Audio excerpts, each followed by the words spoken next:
teacher for 15 years. Now for 12 years I've been an evangelist, and I travel around and speak on creation, evolution, and dinosaurs.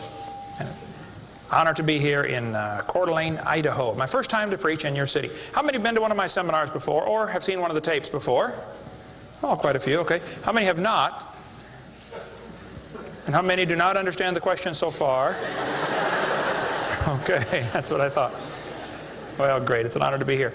I tell folks right up front before I get started too far, because I don't want anybody sneaking up on me, I believe the Bible is the infallible, inspired, inerrant Word of the living God. I believe it from cover to cover. I even believe the cover on mine. It says Kent Hovind. I believe that. And what I try to do in my seminars, I have three distinct goals. Number one, I want to strengthen your faith in the Word of God. Number two, if you're not saved, I'm going to try to get you saved. I'm after you. I'll tell you right now, I'm after you. Okay. Number three, if you're saved and you're not doing much for the Lord, then I'm going to try to make you uncomfortable. Everybody ought to find something to do for the Lord, okay? The worst of you could serve as bad examples, if nothing else. But you all find something to do for the Lord. All right, this is not my wife. This is just a picture of her. We live in Pensacola, Florida. I've been there 12 years. We have 3 kids, one of each. My kids are, at this time, 21, 22, 23, a year and 2 weeks apart. We call that family planning where I come from. Got the 2 boys married off now, and as soon as I find someone to take over payments on my daughter, I'm going to be home free. So that's the plan.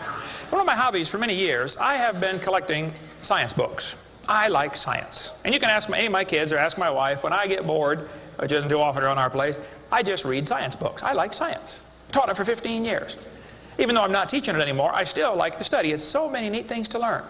And there's an awful lot of good science in these books. But folks, there are some lies in our science books. Now, I'm not against science. I'm not against schools. I'm not against teachers. My brother's in his 34th year teaching public school. My mom retired from teaching public school. There's an awful lot of good, godly teachers in the system. But there's some poison in these books. We're going to cover some of that tonight. Richard Dawkins, who hates creationists, said, "It is absolutely safe to say that if you meet someone who claims not to believe in evolution, that person is ignorant, stupid, or insane, or wicked." Well, Richard, let's send you a copy of this tape, because I'm going to show you 100 reasons why evolution is so stupid. We need to define a few terms, okay?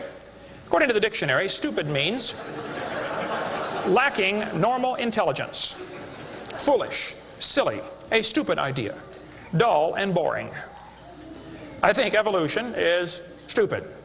Now, my mommy used to get mad at me when I used that word, so it's a little hard for me, but Bill said, "Brother Hovind, I want you to preach on 100 reasons why evolution is stupid." Okay, Bill, well, you asked for it, so here goes, all right? Let's define some other terms now. The word evolution has at least 6 different meanings, and I've done 58 debates now, and if you're going to get into a debate on evolution with anybody, you better first define what you're talking about, because this is a very slippery term, okay? First, we have cosmic evolution. That would be the Big Bang. There is no evidence whatsoever for that. We'll get into that in just a moment. Then we'd have to have chemical evolution. See, the Big Bang supposedly made hydrogen. Well, how did we get 92 elements, plus the synthetic ones? I mean, how did the chemicals evolve? They don't talk about that much, but that would have to happen. Thirdly, we'd have to have stellar and planetary evolution. Did you know the stars would have to evolve? There's an awful lot of stars out there, folks, but nobody's ever seen one form. There's enough stars out there that everybody on Earth can personally own 2 trillion of them. We've never seen one star forming. We see them blow up from time to time. It's called a nova or a supernova. We've never seen one form. One professor told me one time, he said, "Well, we calculated in the laboratory that if 20 stars explode near each other, it'll produce enough energy to make a brand new star." I said, "Well, that's brilliant. You got to lose 20 to gain 1. You ought to run for Congress. You could help those guys borrow their way out of debt." Man, first place, that's all theoretical. We've never seen it happen, okay? And I think it is scientifically impossible. See, then we'd have to have organic evolution. That would be the origin of life. How did life get started from non-living material? Now, according to the evolution theory, that would have to happen somewhere along the line, long ago and far away. Life had to come from non-living material. And yet, we've never seen that happen. There is no evidence that it can happen. We'll talk about that in a minute. Fifthly, we would have macroevolution. That is where an animal changes into a different kind of animal. Nobody's ever seen a dog produce a non-dog. But the evolutionist believes a dog came from a rock. if you go back far enough in time, 4.6 billion years. Finally, we have microevolution. Now, I don't like this word, okay, because it gets people confused. I think we ought to just call it a variation. But microevolution happens, folks. That is a fact of science. Animals produce a variety of offspring, but it's always the same kind. The first 5 definitions of evolution are stupid. It doesn't happen. It's certainly not part of science. It's something you have to believe in. They teach the kids it all started with a big bang 20 billion years ago. A big bang. I like to ask them some simple questions. What exploded? And where did it come from? And where did the energy come from? Et cetera, et cetera. According to the Big Bang Theory, it all started with a little tiny dot and exploded and spread out over all the universe much faster than the speed of light. Well, the Big Bang Theory, as we'll see in a minute, is stupid. I don't know of a better way to say it. I'm trying to be nice to them, but it is just stupid. The Big Bang idea started with a Belgian astronomer named George something, can't pronounce his last name. George said that this original matter was no more than a few light years in diameter.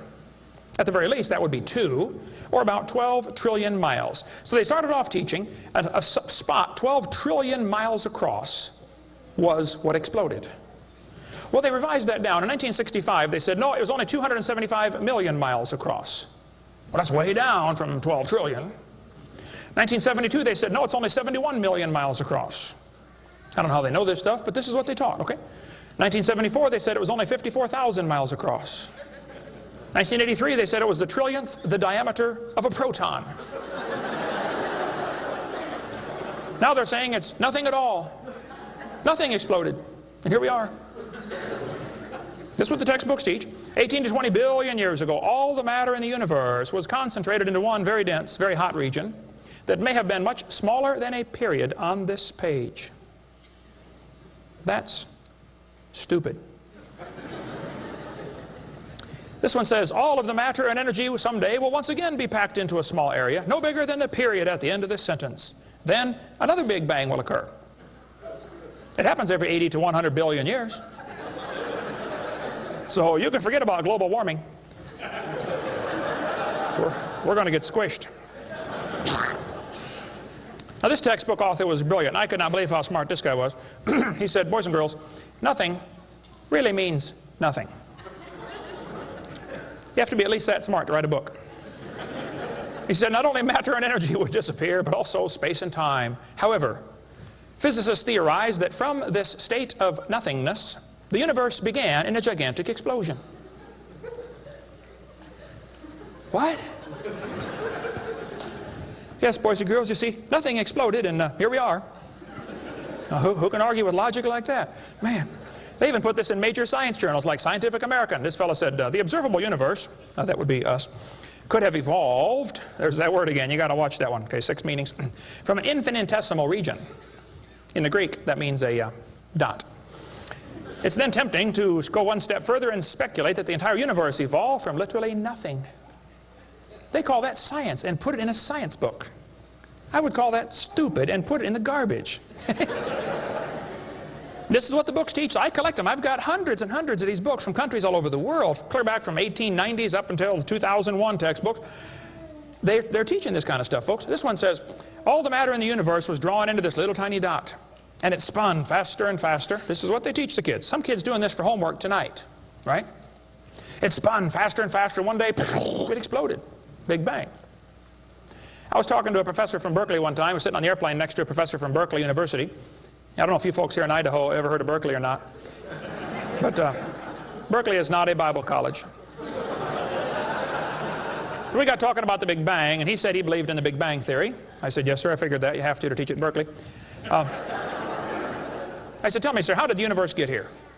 He said, well, 20 billion years ago, all the matter was squished in this little tiny dot, and it was spinning real fast, and it exploded. Big Bang. And pieces flew off and became the galaxies and the sun, the moon, the stars, and finally, you know, people. Here we are. I said, sir, could I ask you a couple questions, please? You know, one of my favorite things to do in life is asking questions to people who believe in evolution. I absolutely have a wonderful... That's how this whole ministry started. 12 years ago, I moved to Pensacola, Florida. Some article came out in the newspaper that said, dinosaur bones found in Montana from 80 million years ago.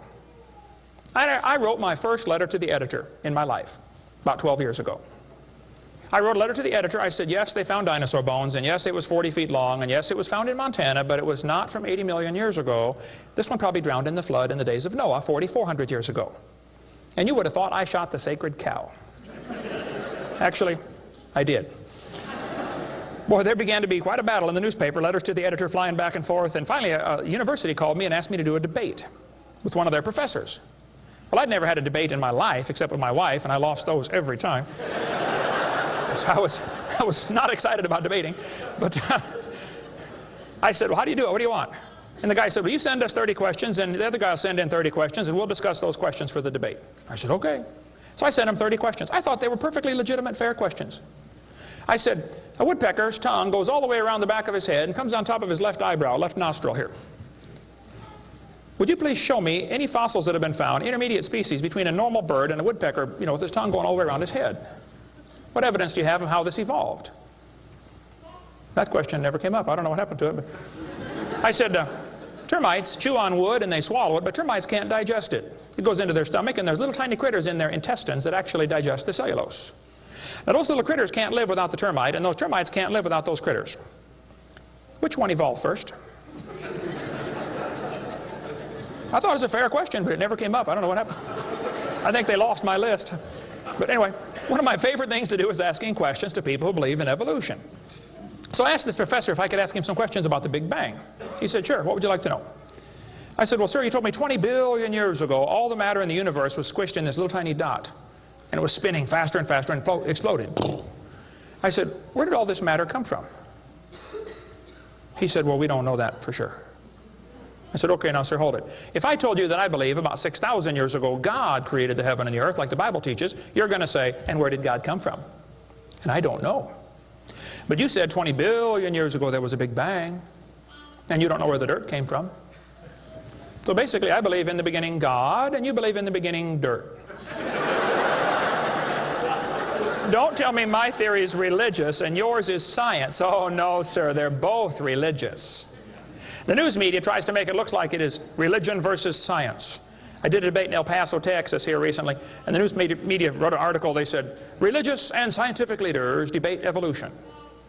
What is the unspoken message in that title? What are they trying to imply? Can you catch that? They're trying to imply that evolution is part of science, aren't they? No, evolution is a religion. Actually, both creation and evolution are inherently religious. These two timelines is the same information right here. I'll be referring to that throughout the seminar here. I cover this thing all the time. The Bible teaches about 6,000 years ago God made everything. 4,400 years ago there was a big flood that destroyed everything. 2,000 years ago Jesus came. Here we are today waiting for the Lord to come back in about 5 minutes. This is the Bible view of history. On this chart, 1 inch is 150 years. That's a long time. The 20 billion year chart on the bottom is a very different scale. But see, both views, creation and evolution, are inherently religious. You have to believe in creation or believe in evolution. The difference between the two, though, is very simple. The evolution religion is tax supported. That's the difference. By the way, if I was to make that bottom chart the same scale as the top chart, the bottom chart actually needs to be 2,100 miles long. That's from Pensacola to Portland, Oregon. I don't want to carry a chart that big, so I made a new scale for the other one, okay? If they want to believe it happened long ago and far away, they're welcome to believe that, but that's not science. Evolution is a religious worldview, and I think it is stupid. So I asked the professor, where did the matter come from? He said, I don't know. I said, well, sir, would you please tell me where the laws came from? The universe is run by laws, gravity, centrifugal force, inertia. Who gave the laws? He said, we don't know that either. I said, sir, could you tell me where the energy came from? You know, it takes energy to make a big bang. Who bought the gas to run this machine anyway? He said, we don't know that either. I said, sir, could I ask you another question? He said, sure. What else would you like to know? Else? What do you mean else? You haven't told me nothing yet. I said, does Berkeley have a merry-go-round? How many of you know what a merry-go-round is? You go round, round, round till you puke, okay? He said, no, we don't have a merry-go-round at Berkeley. I said, you ought to get one. You could learn some good science on a merry-go-round. If you put some fourth graders on a merry-go-round, are there any fourth graders in here tonight? Who's in fourth grade? All right, I like fourth graders. I spent the best 5 years of my life in the fourth grade. That's before they diagnosed ADD. Put some fourth graders on the merry-go-round. I like using fourth graders because they're tough and they're expendable. And we're going to get the high school football team out there to get that thing spinning clockwise as fast as it will possibly go. Now, if you have a digital watch, you may not know what clockwise means. I'll explain it later. We're going to spin the merry-go-round clockwise. The kids are going to go through 4 phases. They start off in phase 1. They're screaming at the football players. Come on, let's go, faster, faster. Can't you go any faster? You get up around 30 miles an hour. The kids enter phase 2, where they stop screaming. They just quietly concentrate on trying to hang on for dear life. You get up around 60 miles an hour. The kids enter phase 3, where they start screaming again. But now they're screaming, stop, stop, please, slow down. Don't stop, though. Keep going faster and faster. When you get to about 100 miles an hour, you should enter phase 4. That's where the kids begin to fly off the merry-go-round. Now, when this happens, you will notice a very interesting phenomena of physics. If the merry-go-round is going clockwise, when the kid flies off, the kid will be spinning clockwise until he encounters resistance, like a tree or telephone pole. That's because of a law in physics known as the conservation of angular momentum. You see, if a spinning object breaks apart in a frictionless environment, the fragments will all spin the same direction. It's very simple. It's because the outside is moving faster than the inside. And so it keeps the same direction of spin. The professor said, yes, I understand about the conservation of angular momentum. I said, well, good. I'd like to ask you a question then, sir. If the whole universe began as a swirling dot, like you said, why do 2 planets spin backwards? He said, that's interesting. I said, no, that's more than interesting. It's kind of hard on your Big Bang Theory. Not only that, 6 of the moons are spinning backwards. Why? He said, I don't know. Why do you think they're going backwards? I was hoping he was going to ask that.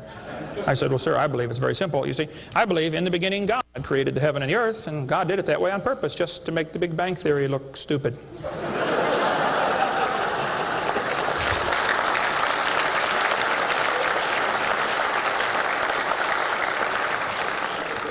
I do believe in the Big Bang, folks. I really do. The Bible teaches the Big Bang. 2 Peter 3:10. It says, the heavens shall pass away with a great noise. In the original Greek, that's a Big Bang. So there's going to be a Big Bang. It just didn't happen yet, that's all. So kids, if you go to school and some professor says, do you believe in the Big Bang? You should say, yes, I do, and you better get saved and get ready for it. The Big Bang is coming soon to a city near you. By the way, if the Big Bang Theory were true, the matter would be evenly distributed. But it's not. It's lumpy. They're called galaxies. And in zillions of miles and nothing called voids. And to try to salvage the dumb Big Bang Theory, they've got all these wild theories of why isn't the matter evenly distributed? They'll say, well, maybe there's black holes, or maybe there's antimatter. They got all this stuff. It's all trying to rescue this crazy Big Bang Theory. And it's a dud, folks. It didn't happen. There are zillions of stars out there. I mean, lots and lots of stars. And we haven't even seen them all. If star births, they ought to at least equal star deaths, and they don't. We see a star blow up about every 30 years. It's called a nova or a supernova. Well, then how come there are only 300 dead stars out there that we can see, supernovas? It's only a few thousand years worth, isn't it? There ought to be trillions of them, if evolution were true. This fellow said, I have a little hesitation in saying that a sickly pall now hangs over the Big Bang Theory. Yep. I think it is stupid. Now, if you want to believe it, that's fine. I don't care what anybody believes. That doesn't bother me. But see, the problem is they want to use my tax dollars to teach that to your kids in our schools. And that's where the problem comes in. Okay? If you want to believe in the Big Bang, just enjoy yourself. But keep your religion at home. Okay? Because it is a religion. Then they tell the kids the earth formed from a hot molten mass 4.6 billion years ago. This is part of the theory, and it's in all the textbooks. 4.6 billion years ago, earth cooled down, formed a rocky crust. I think that is stupid, and I'll show you why. Was the earth ever really a hot molten mass 4.6 billion years ago, and it cooled down? This textbook says, as earth formed, the surface was like the moon. There were hot pools of bubbling lava. I don't think so. My Bible says the Spirit of God moved upon the face of the waters. So the earth was not created a hot molten mass. It was created under water, which means it has to be less than 212 degrees Fahrenheit or 100 degrees centigrade, or it wouldn't be water, it'd be steam. So the earth was never a hot molten mass according to Scripture. Then when you look in the granite rocks, you find little tiny halos made of polonium. Now these polonium halos are absolutely amazing. Robert Gentry, a friend of mine from Knoxville, Tennessee area, he has been studying radiopolonium halos for a long time. I met him back in the year 2000 and went down to his laboratory, and I got to see some of the halos through the microscope. These little polonium halos are interesting because they have a half-life of less than a few minutes. If the rock was hot, when the polonium, radioactive polonium, decayed and sent out the little particles and made the halo, it would melt away. Like at 4th of July, they shoot fireworks up. Makes a circle. Does the circle stay there? No, it all falls down, right? There are probably none up there now from the last 4th of July, are there? You'd have to freeze the whole atmosphere to keep that sphere in place. This polonium would have to be decaying in a rock that is already solid. So the Earth was never a hot molten mass. Get Robert Gentry's book if you want a lot more on that. But all over, the granites all over the world contain these polonium halos. So it is stupid to say the Earth was a hot molten mass. We have scientific evidence it was not. Here they tell the kids, though, the Earth was hot with large pools of bubbling lava, and that is just stupid. It can't possibly be true. Then they tell them life got started about 3 billion years ago. See, according to the theory, 20 billion years ago there was a big bang. 4.6 billion years ago the Earth cooled down, formed a hard rocky crust, and it rained on the rocks for millions of years and turned them into soup. And the soup came alive about 3 billion years ago. This is what the books teach. This fellow says, both the origin of life and the origin of major groups of animals remains unknown. How did life get started anyway? Well, this textbook tells the kids, oceans formed as it rained on the rocks for millions of years. Yes, boys and girls, millions of years of torrential rains created great oceans. And swirling in the waters of the oceans is a bubbling broth of complex chemicals. Progress from a complex chemical soup to a living organism is very slow. Well, I guess it is. It's totally stopped. Doesn't even happen. That's how slow it is. This one says the first self-replicating systems must have emerged in this organic soup. Was your great-great-great-great-great-great-great-great-great-great-great-grandpa soup? I think that's stupid, okay? Now, if they want to believe it, that's fine. I don't care what they believe, but don't call it science. What happened back in the 1950s, a guy named Miller and Urey wanted to know how the Earth and solar system had come to be. So they tell the kids he took a mixture of Earth's primitive atmosphere. We'll talk about that in a minute. He never proved how life originated, but he did add evidence to the theory that life could have started by itself. Well, is that true? Now, did he really do that? Well, let's just study the facts here. This textbook tells the kids many important events occurred during the Archean era, the most important of which was the evolution of life. Progress from complex molecules to even simplest living organism was a very long process. Long ago and far away. Fairy tale kids coming up. First living cells emerged 4 billion to 3.8 billion years ago. I like that word, emerged. They use it all the time. Like that explains how it happened, you know. It just emerged. There is no record of the event, they tell the kids. Look, kid, we know what happened and you're going to be tested on this, but there's no proof. Oh, okay. It's not science. First living self-replicating systems must have emerged in this soup. I don't think so. Here's what students are taught in school. This picture of the different glass tubes and flasks and pipes going around, they tell them this is how they made life in the laboratory. He said he studied the chemical reactions of gases that existed in Earth's primitive atmosphere. Ooh, now this is important, okay? Notice up in the upper right-hand corner, he had methane, ammonia, water vapor, and hydrogen, no oxygen. He circulated these gases through these tubes through a spark, supposed to represent lightning. And sure enough, it produced a red goo at the bottom of the flask and had some amino acids in it. They didn't come close to getting life, though. Miller excluded oxygen in a reducing atmosphere because life could not evolve with oxygen. Anything that got together would oxidize. Cut a banana open, lay it on the table, it'll turn brown, it'll oxidize. Okay, so will an apple, so will anything alive. It'll oxidize. So that's why he didn't have any oxygen in the experiment. One of his gases was ammonia. Well, this creates a real serious problem because ammonia is destroyed by UV light. And UV light must be blocked by ozone, which is made from oxygen. I got a problem here. This textbook says several billion years ago, Earth's atmosphere had no free oxygen. Well, that's just simply not true. Ozone is made from oxygen and it blocks UV light, and ammonia, one of the gases needed for the experiment, is destroyed by UV light. So life cannot evolve without oxygen. But also life cannot evolve with oxygen. Well, I got a solution for that one. It didn't evolve. And by the way, the Earth has always had oxygen, even more than it does today. Okay? Air bubbles are often found trapped in amber, like the movie Jurassic Park, you know, where they drilled in and got the mosquito blood. These air bubbles, though, have 50% more oxygen than we do right now. We cover more on that on my video series, videotape number 2, about what the pre-flood world was like and why they lived to be 900 on the blue series of tapes out there on the table. But this textbook says the mixture at the bottom of the flask was rich in amino acids. Oh, come on. That is stupid. It was not rich in amino acids. Let's tell the kids what they really found, okay? He filtered out the product. As this gas went through the tubes, he sparked it, produced this goo at the bottom, and he drew the goo off, because if it went through again, it would be destroyed by the spark. Now, in real life, you're not going to get a section of the ocean protected. They say this just happened by chance in the ocean. You can't filter out the product then. Secondly, what he made was 85% tar, 13% carboxylic acid, 2% amino acids.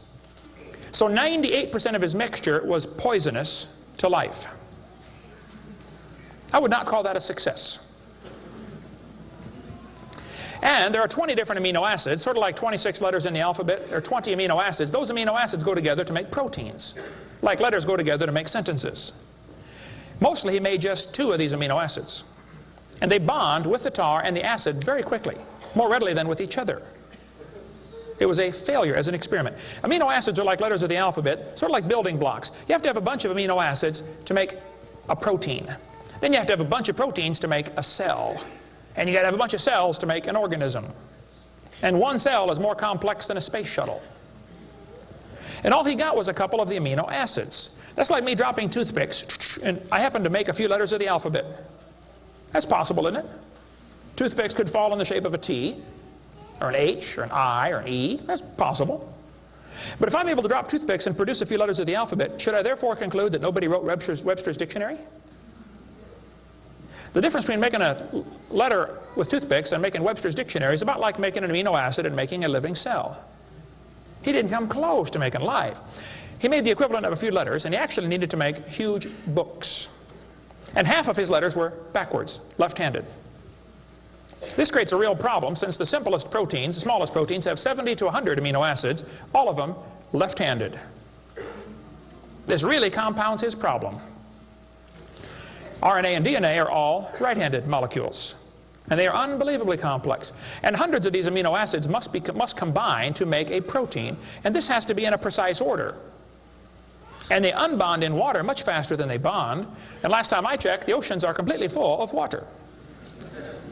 So Brownian motion is going to drive them away from each other, not together. It just isn't going to work. He did not make life in the laboratory. But they tell the kids, he showed how life could have started by itself. Oh, that is just a stupid, okay? That's a lie. He did not show anything of the kind. And every experiment since then has made the problem worse. They're finding more and more things that just couldn't happen. Don't call that science. But they tell the kids, you know, 3 billion years ago, life appeared on Earth. Asked me to speak at this college in Boston one time. This preacher called all the colleges and universities around Boston and said, would you like to have Kent Hovind come speak at your college?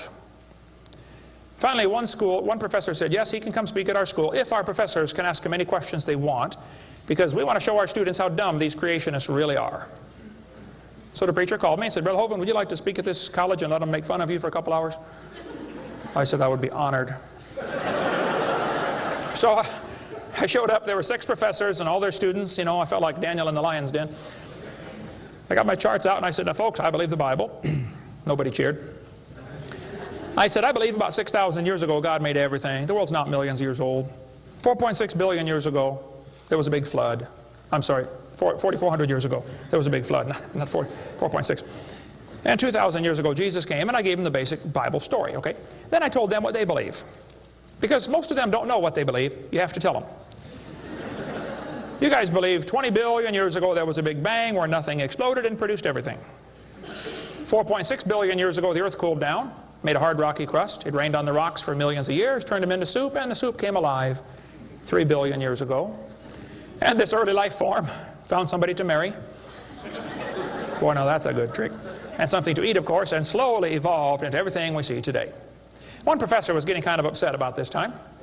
I seem to do that to them. He said, Mr. Hovind, there are hundreds of varieties of dogs in the world. I said, yes, sir, you're right about that.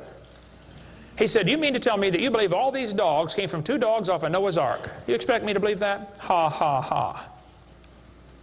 I said, "Sir, would you look at what you're teaching your students?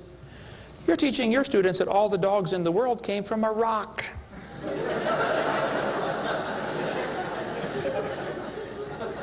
I had one lady, a woman, come to me after a debate one time. She was steaming down the aisle. Boy, she was mad. Oh, I could tell I'm in trouble now. I stood there quivering in my boots, you know. She walked up and she said, "Tonight, you said, we believe we come from a rock. We do not believe that." I said, "Well, ma'am, calm down just for a minute." I said, "Do you believe in evolution?" She said, "Yes, I do. I'm a professor here at the university." I said, "Well, would you please tell me then where we came from?"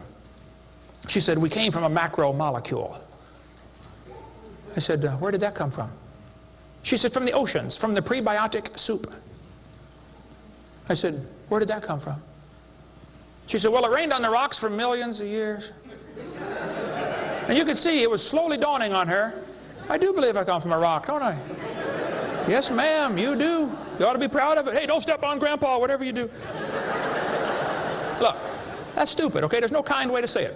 There's a great book dealing with some of the flaws in the Miller experiment. If you want more on that for your kids to study out there on the table, get the book Icons of Evolution.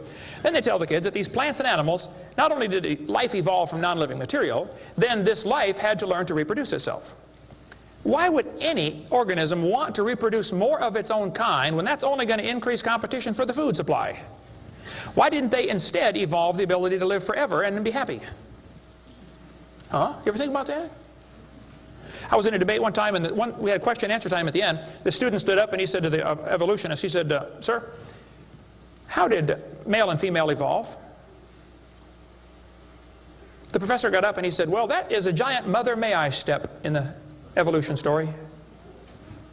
A mother may I step? This is science. Wow. Well. So according to them, you know, for the next few billion years or hundreds of millions of years, you know, life learned to produce something other than its own kind. Of course, today everything only produces its own kind, but they say long ago and far away, they were able to do something different. Textbooks will say we started like a bacteria and slowly evolved to a human. I think that's stupid. But if you want to believe that, that's perfectly fine. Those trees of life that they put in the textbooks for your kids are a bunch of nonsense. And even evolutionists will admit that. Stephen Jay Gould, the Marxist professor at Harvard University, he says that evolutionary trees that adorn our textbooks are not the evidence of fossils. It's only inference. We infer, we imply, we hope it happened this way. This textbook says, all the many forms of life on Earth today are descended from a common ancestor. What? You mean the birds and the bananas have a common ancestor? Isn't that what he says? Found in a population of primitive unicellular organisms. Well, in the first place, there's no such thing as a primitive unicellular organism, okay? One single cell is more complex than a space shuttle. There's no such thing as a primitive single-celled organism. We talk about that on video number 4 of our series. But he says, all the forms of life are descended from a common ancestor found in a population of primitive unicellular organisms. What were those first cells like? How do we know? What events led up to their formation? No traces of those events remain. Did you catch that? Hey kid, we know what happened, but there's no proof. Primitive, huh? This one says, the humans, mammals, birds, crocodiles, all had a common ancestor. Well, anything inside that circle is religious speculation. It is stupid. Reptiles produce reptiles, dogs produce dogs, people produce people, and there's never been an exception to that. Darwin said, though, if my theory be true, here's his book right here. You can look on page 211. He said, if my theory be true, numberless intermediate varieties must assuredly have existed. Boy, you're right about that, Charlie. I mean, to change from a rock to a dog would take a few changes. David Ropp, who believes in evolution very strongly, says, in the years after Darwin, his advocates hoped to find predictable progressions. In general, these have not been found, yet the optimism has died hard, and some pure fantasy has crept into textbooks. Oh, you're kidding. Fantasy in our textbooks? Oh, yep. They tell the kids they have evidence of evolution from fossils. I don't think so. That is stupid, okay? If you find a fossil in the dirt, all you know is it died. You don't know that it had any kids, do you? And you sure don't know that it had different kids. I mean, think about it. You're in a court of law. You bring in a bone to the judge. Judge, I found this bone in the dirt. This is the ancestor of all the humans today. They would laugh at you. You don't know that that's the ancestor of anybody, do you? And why on earth would you think a bone in the dirt can do something animals today cannot do? Animals today can only produce the same kind, right? Dogs produce dogs, folks. Luther Sunderland asked all the major evolutionists, he said, where is the evidence for evolution? They all said, well, somebody else has it. We don't have it over here. So he wrote a letter to Colin Patterson. He's the director of the British Museum of Natural History. They've got the largest fossil collection in the world. He said, Mr. Patterson, I read your book on evolution. I noticed you didn't show us the missing links. Why didn't you show us the missing links? Patterson wrote back and said, I fully agree with your comments on the lack of evolutionary transitions in my book. If I knew of any, fossil or living, I would certainly have included them. I will lay it on the line, there is not one such fossil. There are no missing links, folks. The whole chain is missing. Even Stephen Gould admitted the absence of fossil evidence for intermediary stages is a persistent and nagging problem for evolution. We got the theory, we know it's true, now we just need the evidence. That's the way they think about it. Richard Goldschmidt said, maybe the first bird hatched from a reptile egg. Well, Richard, I'm sorry. I don't mean to be disrespectful, but that's stupid. See, what's happened, these guys have looked for missing links in the fossil record. They can't find any, and so they say, well, maybe evolution happened so fast it wasn't preserved. Maybe a reptile laid an egg and a bird hatched out. Well, who did that bird marry?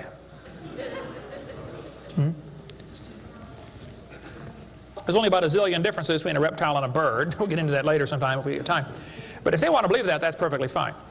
Here's what happened. Charlie Darwin graduated from Bible college to be a preacher in the Anglican Church in 1830.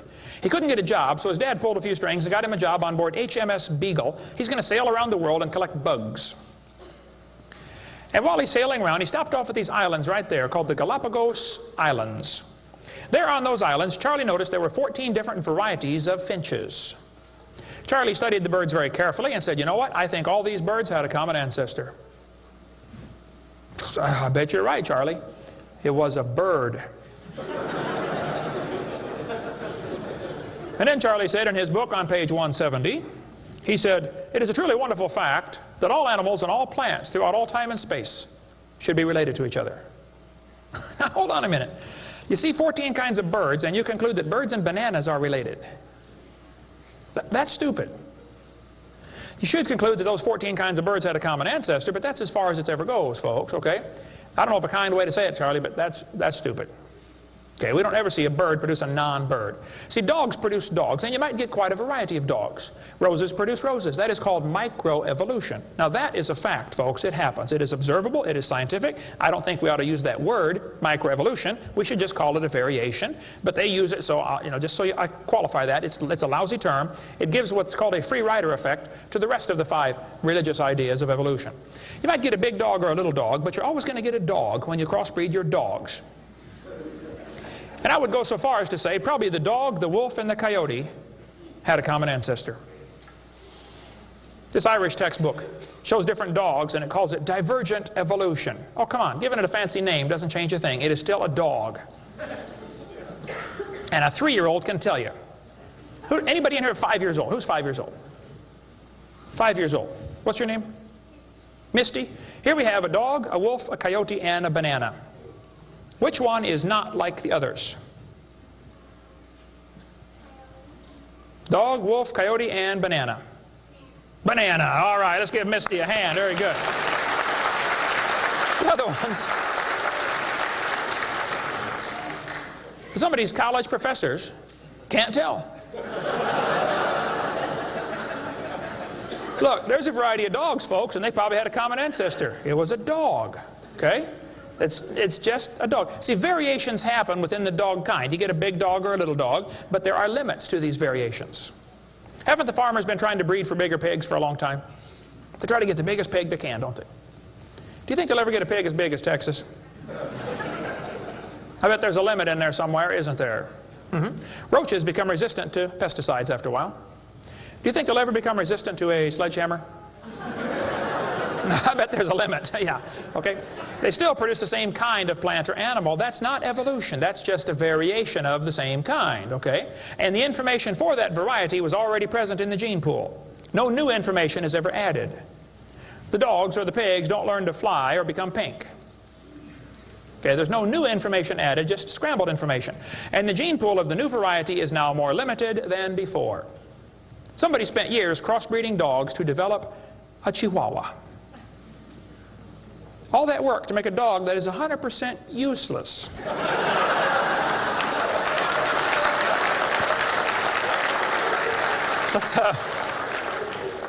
Let's turn all the Chihuahuas in the world loose back into the woods. How long would they last? They'd run up to the wolf. Yep, yep, yep, yep, yep. Crunch. Go ahead, make my day. A useless dog. Genetic information was lost when you got your variation. It wasn't added. You might have selected a certain slice of the gene pool with small dog, quick characteristics, but you didn't add anything. You selected something from the population. I come from Illinois, corn country. There are so many kinds of corn up there, they have to number them. You'll be driving down the highway. You'll see BX65, don't mix it up with XL29, something will blow up. But I'll tell you what, folks, you can crossbreed your corn from now to the cows come home, and you always get corn. You will never get a hamster or a tomato or a whale to grow on that corn stalk, okay? It won't happen. There's a variety of cows, and they probably had a common ancestor. It was a cow. Variety of horses, no question. Probably the zebra and the horse had a common ancestor. But the kids are going to be taught in school tomorrow in your town that the horse used to have 4 toes. Well, there's some things they don't tell the kids about this Eohippus to Equus series, which has been proven wrong 50 years ago, but still is in your textbooks right here in this town.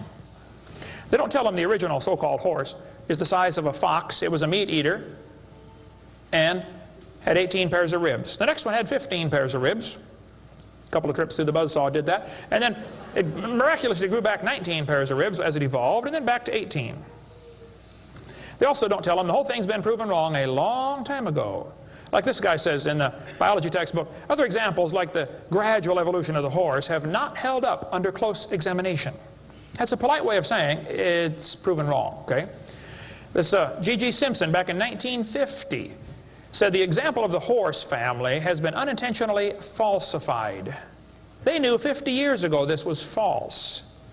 Why did they keep that in your textbooks? This whole thing was made up by Othniel C. Marsh in 1874. He picked animals from all over the world and put them in order the way he thought it might have happened. They were never found in that order.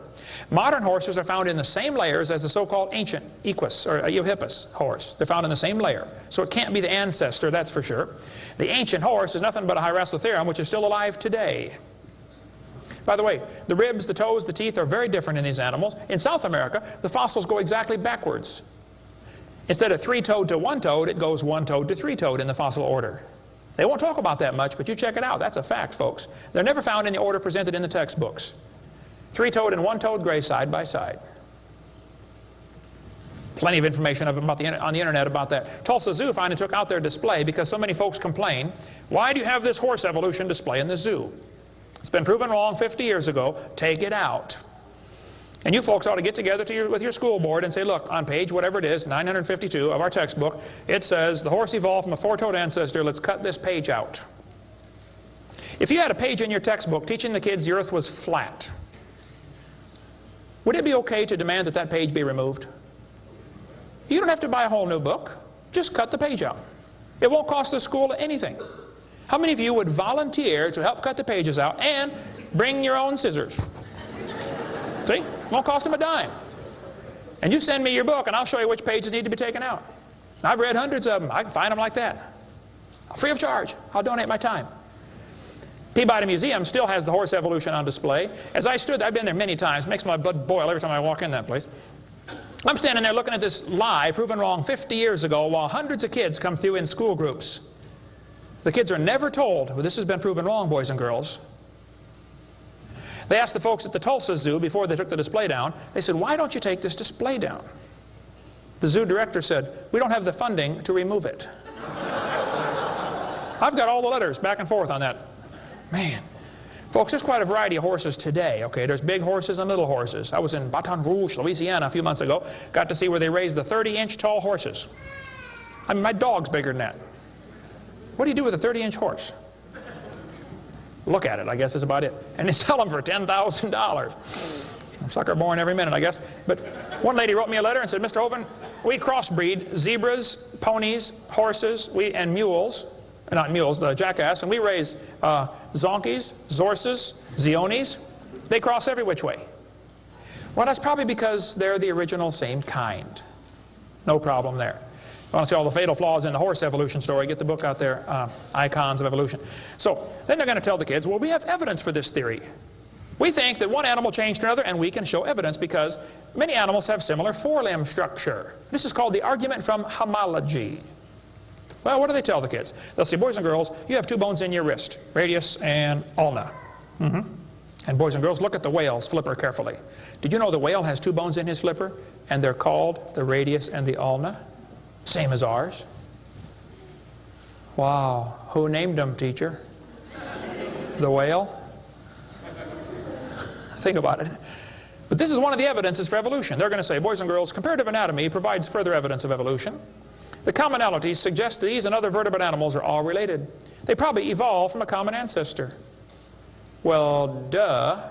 That's stupid, okay? Maybe they all had the same designer. Doesn't prove a common ancestor. By the way, the bones develop from different genes in these different organisms. They are not homologous organisms like they want you to believe. Similar design might prove the same engineer made the design. A lot of bridges in the world are kind of similar to each other.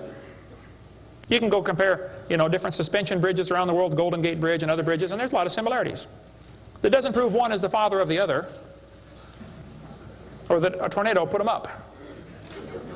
No, it's a design that works good, okay? I discovered that the Pontiac lug nuts from a Pontiac will fit on a Chevy. They will. That proves they both evolved from a Honda 14 million years ago. No, the same engineers are designing these cars. Then they tell the kids about the geologic column. How many have ever heard that the different layers of the earth are different ages? They show the kids Grand Canyon. Yes, boys and girls, this one says, over millions of years, the Colorado River has carved the Grand Canyon from solid rock. I'm sorry, but that is stupid, okay? I'll explain why. Kids, you need to learn this. This is a very simple thing to learn, and you'll go through life much further than many of these professors go. Make yourself 3 columns. Facts are in the middle. It's a fact Grand Canyon exists. The evolutionist has an interpretation of that fact, and the creationist has an interpretation of the fact. That's not part of the fact, it's an interpretation of the fact. The evolutionist says the canyon formed slowly by a little bit of water and lots of time. The creationist says, oh no, we think it formed quickly by lots of water and a little bit of time. It's a fact the earth has sedimentary layers. That's not a question. How did they get there? Well, the evolutionist says these layers formed slowly over millions of years. The creationist says, no, these layers are all from the flood in the days of Noah. Now, it seems like the professors are always trying to erase the line between their interpretation and the fact and make their interpretation part of the fact column, and it's not. And I think I can demonstrate Grand Canyon was not formed by the Colorado River. I was in a debate recently, and this professor said, Dr. Hovind, you're so stupid. Obviously, it took millions of years to form the Grand Canyon. I said, well, sir, I've seen Grand Canyon many times. I taught earth science for 15 years. I've studied it intensively. Just flew over it last week, as a matter of fact, twice. Got a perfect view of it going out to California and back, flying from wherever I was, Florida. That's where I live. This textbook says, the Colorado River has cut through layer upon layer of rock over millions of years. Well, if you built a dam across Grand Canyon, it would take a lot of dirt or concrete, but if you could, okay, it'd be a huge dam. A giant lake would back up behind that dam, covering several states. That purple area is all drained right through the Grand Canyon drainage basin. This snow line tells a very interesting story.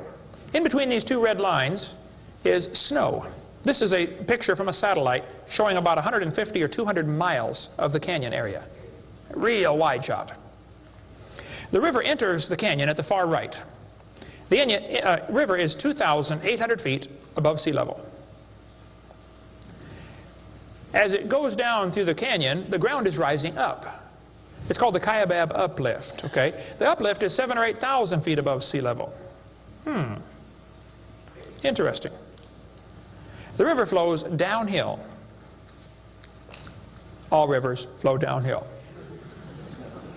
So as the river enters the canyon and flows downhill from there, when it gets to the 1,800-foot elevation mark, the top of the canyon is 7,000 or 8,000 feet above sea level, so it's over a 1-mile drop. Very impressive. Hole in the ground. But some points to ponder. I said to the professor, I said, "Sir, did you know the top is higher than the bottom?" He said, "Yeah." I said, "Did you know the river only runs through the bottom?" He said, "Yeah."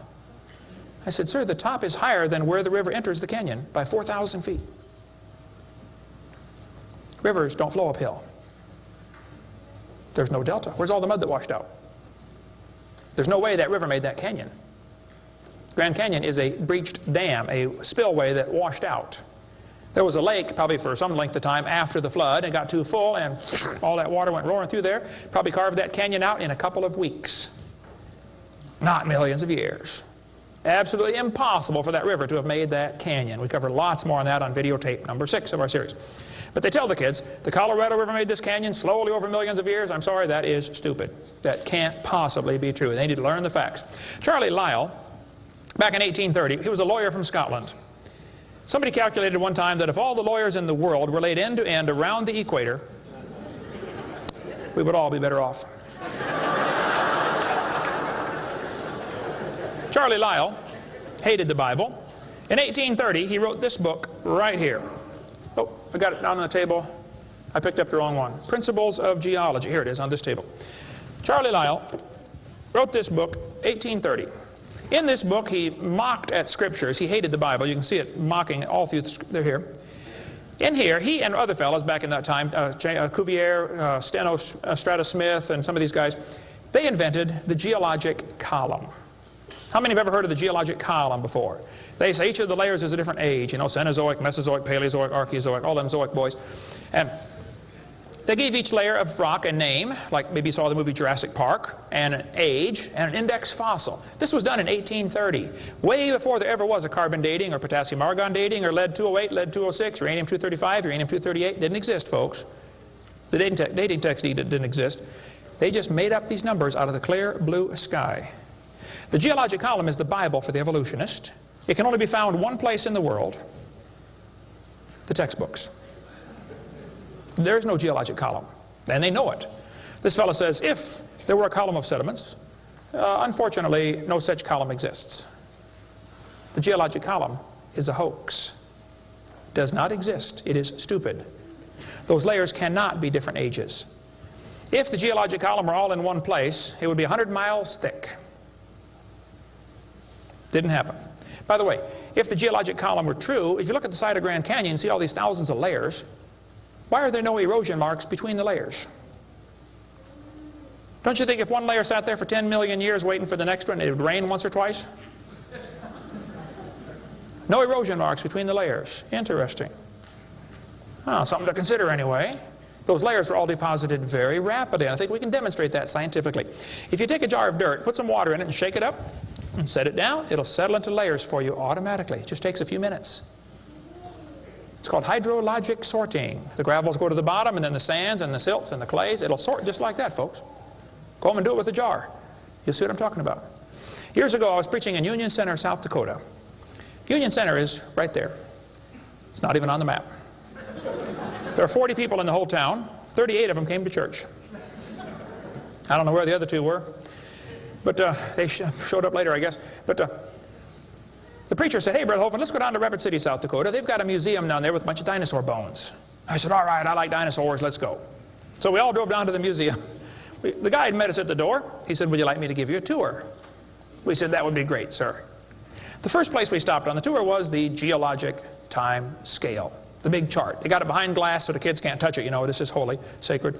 And the guide said, "Now, boys and girls, this layer of rock right here is about 70 million years old." My daughter was 12 at the time. She raised her hand. She said, "Mister, how do you know that layer is 70 million years old?" He said, "Well, honey, we tell the age of the layers by what kind of fossils we find in them. They're called index fossils." Oh, she said, "Thank you, sir."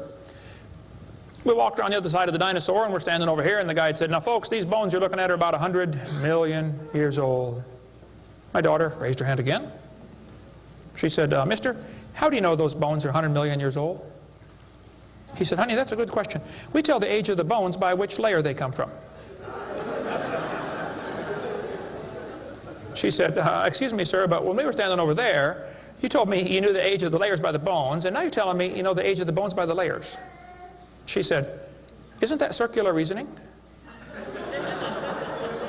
I thought, wow, a chip off the old block. That guide had the strangest look on his face. It was almost as if he were thinking.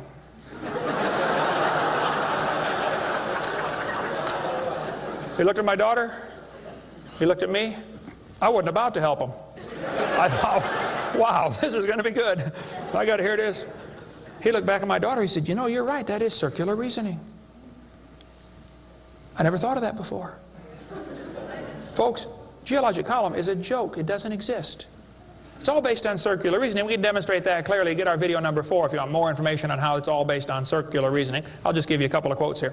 This guy says, the rocks do date the fossils, but the fossils date the rocks more accurately.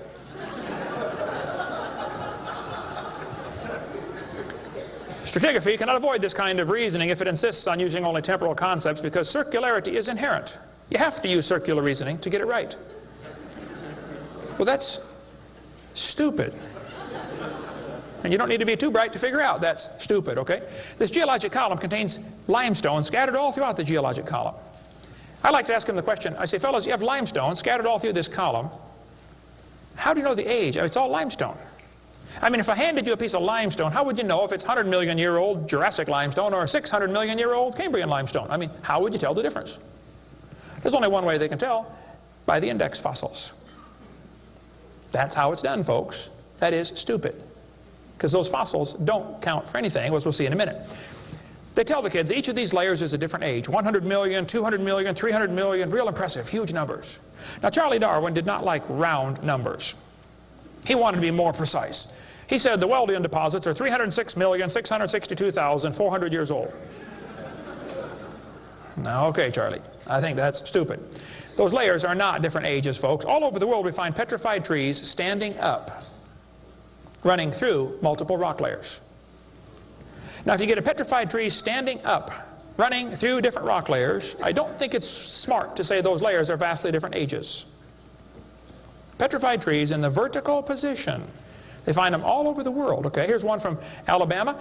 Come out of a seam of coal, through 20 feet of rock, into another seam of coal. They found about 3 dozen of them, I think, in that one little coal mine, one little area, while they're digging the coal out. Petrified trees standing up. Cookeville, Tennessee, they found a bunch of them. This one's 30 feet tall, standing up. Joggins, Nova Scotia is famous for their petrified trees standing up in the vertical position. All over the area there, folks. Those trees did not get slowly covered by the sediments over millions of years. They would rot and fall down. Sometimes the petrified trees are upside down, running through many rock layers. Scientists estimate at the bottom of Spirit Lake in Mount St. Helens there are now 20,000 trees that were blown out by the volcano. Thousands of them are standing up in the bottom of the lake, already buried 15 feet deep in mud. None of them grew there. Those trees are going to petrify. Only takes a few years to petrify a piece of wood. In the laboratory, it can be done in 24 hours. We cover lots more on how fast things can petrify in videotape number 6 of our series. But they dug up a guy, they buried this doctor in Tennessee. 14 years later, his wife died. When they went to dig the grave, water soaked into her grave. And they said, oh, we can't bury Grandma there. So they dug a hole on the other side. Water soaked in. So they dug a hole and buried Grandma somewhere else. And then the kids got worried about Grandpa, and so they went and dug up his grave. The arms had rotted off, but the rest of the body had petrified in 14 years, turned to stone from water running through the coffin. I got tons of material on how fast things can petrify. Those layers are not different ages. They all formed in one big flood in the days of Noah.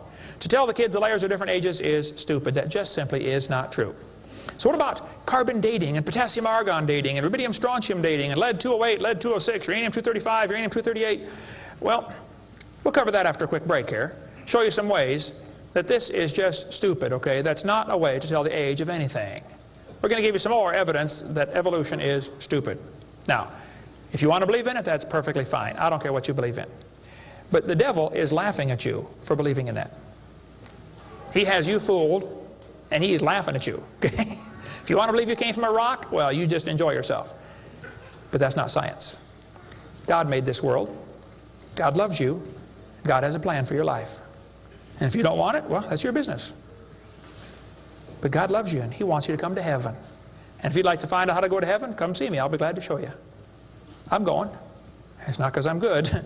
If I get what I deserve, I'm in serious trouble. But I've been forgiven by the blood of Jesus Christ. You can have the same thing. After the break, we'll show you some more things that make evolution stupid.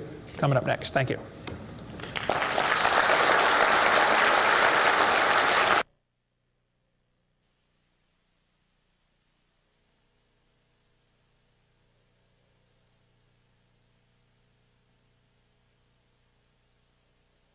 In the early 1950s, actually the late 1940s, they invented carbon dating. We're going to explain a little bit about radiometric dating and how it's supposed to work, and then show you that it does not work, okay? The Earth's atmosphere is about 100 miles thick, and we're also protected by a magnetic field. Radiation from the sun and from the stars, mostly from the sun, goes right through that magnetic field, some of it does, and hits the atmosphere and produces carbon-14. Carbon-14 is radioactive. Normally, carbon is atomic number 6, which gives it atomic weight of 12. But this nitrogen, which is right next door to carbon, gets struck by radiation and it turns it into carbon-14. Now, carbon-14 is unstable. It is radioactive. It's always breaking apart. And you can hear it like with a Geiger counter, you know, click, click, click, click, just like uranium, because it's decaying. They've discovered it decays at a fairly consistent rate. About half of it will decay every 5,730 years. Which means if I gave you a pile of carbon-14, 5,730 years later, half of it would turn back to nitrogen. The rest would still be carbon-14. Theoretically, it's a random event, but it could, that's probably how long it would take. During photosynthesis, plants are breathing in carbon dioxide, and this radioactive carbon is mixed in with the regular carbon. The plant doesn't seem to know or care if it's getting radioactive carbon or regular carbon. It just takes it right in. Animals eat the plants and make it part of their body. Probably during your lifetime, you have either eaten plants or you've eaten animals that have eaten plants. How many have done that before? Okay. So, you probably have radioactive carbon-14 in you. Now, theoretically, what you have in you should match whatever's in the atmosphere, about the same percentage. Because the plants are always breathing this stuff in, and the animals are always eating the plants, and we're always eating the plants and the animals, so it should pretty much stay in balance. It is assumed the ratio of radioactive carbon-14 to normal C12 in the atmosphere would be the same found in living plants and animals. That is an assumption, but it's a reasonable assumption. The atmosphere today is 0.0000765%. Not much. That's how much carbon-14 it has in it. When the plant or animal dies, it stops eating or breathing. How many knew that already? Okay. So whatever it had in it begins to decay. Since half of it will leave in 5,730 years, all you got to do is check to see how much C14 is in it, how much C14 is in the atmosphere, and if it's only got half as much, it's been dead for 5,730 years. Sounds great, but it doesn't work. In theory, it never goes to zero, but it goes from a half to a fourth to an eighth to a 16th to a 32nd to not much. Okay? After 4 or 5 half-lives, you can't measure it. So if anybody ever tells you, we know the Earth is millions of years old because of carbon dating, you can rest assured they don't have a clue what they're talking about. Because if it worked, it would only work for 30 or 40 or 50,000 years maximum. They compare the amount of C14 in the object being dated with the amount currently in the atmosphere and estimate how long the object has been dead. It sounds good, but there are some assumptions that mess everything up. Okay? Assumption number 1, has the amount of C14 in the atmosphere always been the same? Has it reached equilibrium? This is an interesting problem. If I told you to fill a barrel with water, but I drilled holes on the other side of the barrel, while you're filling it, it's leaking out. At some point, it's going to be leaking at the same speed you're filling, and that point is called equilibrium. You will never fill the barrel past that point, unless you plug the holes or fill faster. See, it's filling and leaking at the same time, sort of like your checkbook.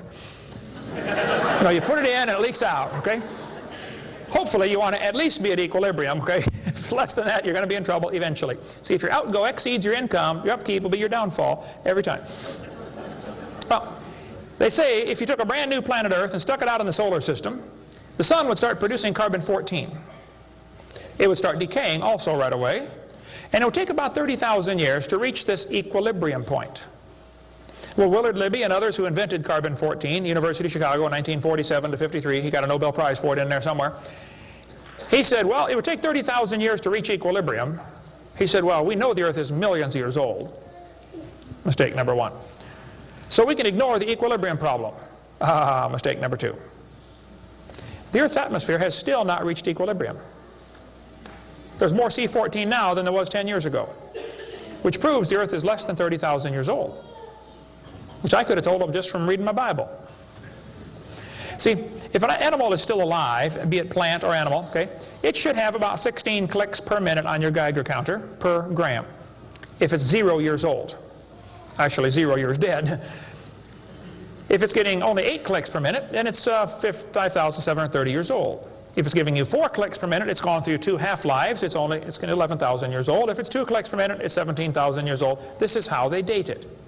So if you're getting 2.5 clicks per minute, you just find the point on your graph and draw the line over and determine the age.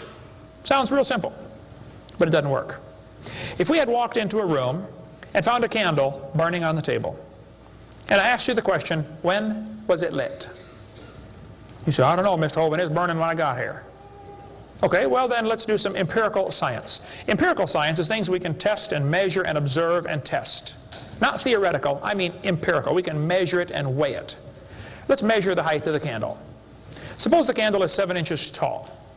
Who can tell me when it was lit? Okay, nobody. Let's do some more empirical science. Let's measure the rate of burn. Suppose we determine it's burning 1 inch an hour. When was it lit?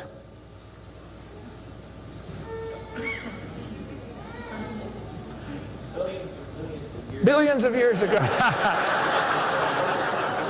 You're going to have a hard time telling me unless you're willing to make some assumptions. How tall was it when it started? Oh, we don't have any idea. Has it always burned at the same rate? Oh, we don't know that either, do we? You find a fossil in the dirt, you can measure how much C14 is in it. Very accurately, by the way. And you can measure how fast it's decaying. That's just like measuring the height of your candle and how fast it's burning. Now, when did that animal die? You don't have a clue. Unless you're willing to assume that the C14 when it was alive is the same as we have today, and assume the rate of decay has always been the same down through history. You can't prove either of those. Living mollusk shells were carbon dated at 2,300 years old. Hello, they're still alive. Freshly killed seal carbon dated 1,300 years old. Shells from living snails carbon dated 27,000 years old. That's stupid. He's still alive, okay? I know snails are slow, but 27,000 years, he'd be dead, okay? One part of a mammoth is 29,000 years old, another part's 44,000. One part of Dima was 40,000 years old, another part was 26,000, and the wood next to it is 9,000. The lower leg of a mammoth is 15,000 years old, the skin is 21,000. 2 mammoths found side by side in Alaska, one is 16,000, one's 22,000. Which number is right? Living penguins carbon dated 8,000 years old. 11 human skeletons, the earliest known human remains in the Western Hemisphere, were dated by accelerator mass spectrometer. All 11 dated about 5,000 radiocarbon years. Lava from a 1801 Hawaiian lava flow was 1.6 million years old. Well, hello is not even 200. Another volcano erupted in Hawaii in 1959. When they dated the lava, it was 8.5 million years old. At least potassium argon dating for that, not carbon. Mount Etna in Sicily, I climbed Mount Etna when I was over there some time ago, erupted in 1972, 350,000 years old. Mount St. Helens built a new lava dome in 1982. They dated it, got numbers from 350,000 to 2.8 million. It's not even 20 years old. Here's what you ought to consider about carbon dating. Samples of known age, it doesn't work. If it's a sample of unknown age, it is assumed to work. That's stupid. In the last 2 years, an absolute date has been obtained for the Gandong beds above the Trinil beds. It has the very interesting value of 300,000 years, plus or minus 300,000 years. Well, they nailed that one right on the head, didn't they? See, back in 1770, George Buffon said the Earth is 70,000 years old. 1905, the official age of the Earth was 2 billion. When they went to the moon, they said the Earth and the moon are 3.5 billion years old. 3.5 billion, dated with potassium-argon dating. Now they're telling the students it's 4.6 billion years old. Let's see, that means the Earth is getting older at the rate of 21 million years per year. That's 40 years per minute. Aging rapidly, folks. That's stupid, okay? All they do is add more time to make the theory look more reasonable. Long ago and far away. And when you prove it couldn't happen, they say, well, it was longer ago and farther away. Then they're going to tell the students one of the evidences for evolution is embryology. Now, there aren't too many things about this whole theory that make me angrier than this, so I'm going to try to stay calm and cool and collected while we discuss this. Ernst Haeckel, an embryology professor at University of Jena in Germany, loved evolution theory. When Darwin's book came out, Ernst Haeckel read that book the next year and said, wow, this is a great theory. All we need now is some evidence. 9 years later, they still had no evidence. So Ernst Haeckel decided to help Charlie out. He was an embryology professor, the study of animals before they're born. You know, the different embryos of all these different animals. He made drawings that were fake to make them look alike. The students are taught we have evidence from development. I don't think so. The similarity between early stages in development of many different animals helped convince Darwin that all forms of life shared common ancestors. Actually, Darwin considered this by far the strongest single class of evidence in favor, a class of facts in favor of his theory. This is stupid, folks. I'll show you. This textbook says the human embryo growing in the mother has gills like a fish. Those little folds of skin are not gills, okay? Excuse me. Those little wrinkles under your chin when you're growing up later develop into bones in the ear and glands in the throat. They never have anything to do with breathing. I've seen folks that have 5 or 6 chins and they can't breathe through any of them but the top one. Those are not gill slits. Ernst Haeckel, though, said the turning point in his thinking was when he read Darwin's book, 1860. Haeckel took a drawing of a dog and a human embryo and he changed them to make them look exactly alike. His fake drawings looked almost identical. On top are the real drawings, underneath are Haeckel's fake drawings. He lied, folks, intentionally. He made huge charts of his posters of his drawings of these embryos and traveled all over Germany and just about by himself converted the Germans to believing in evolution. Which later led to the obvious question, well, if evolution is true, then maybe one of the races of people has developed farther than the rest. Which, by the way, is a subtitle to Charlie Darwin's book. You can look at it for yourself. The Origin of Species by Means of Natural Selection, or the Preservation of Favored Races in the Struggle for Life. See, Darwin was a racist. We cover lots more on that on video number 5. That one is politically incorrect. You don't want to watch that one. Trust me. On top are Haeckel's fake drawings. Underneath are actual photographs of what he claimed he was drawing a picture of. Now, either he's a lousy artist or he's a liar. Well, it turns out he's a liar. He was convicted of fraud by his own university. Proven to be a fraud. But guess what? Haeckel's fake drawings are still used in textbooks in your state right now. Here's a textbook used at the University of West Florida, in the middle of the Bible Belt. It's only been proven wrong 125 years ago. I know it takes a while to get textbooks up to date, but that ought to be plenty of time. That's stupid. Those are not gill slits on the embryo. Here's an Irish textbook. I was just there a few months ago. It says the embryo has gill slits. That's baloney. This one says the embryo has gills. Glencoe Biology says they have gills. Proven wrong 125 years ago.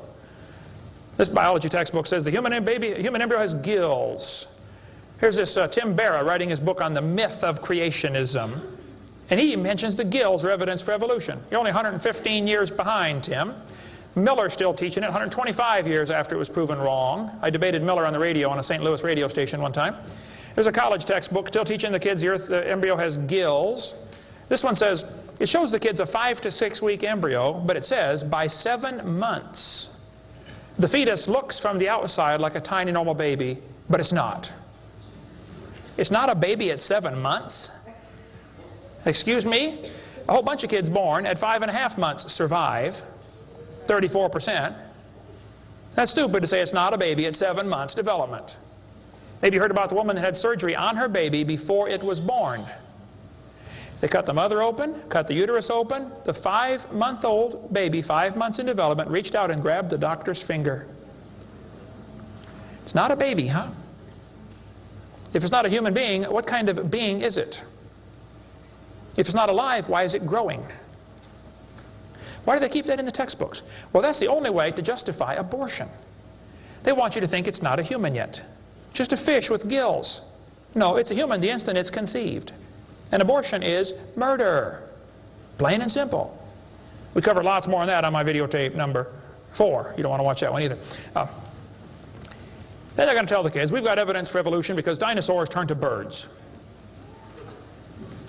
This is stupid.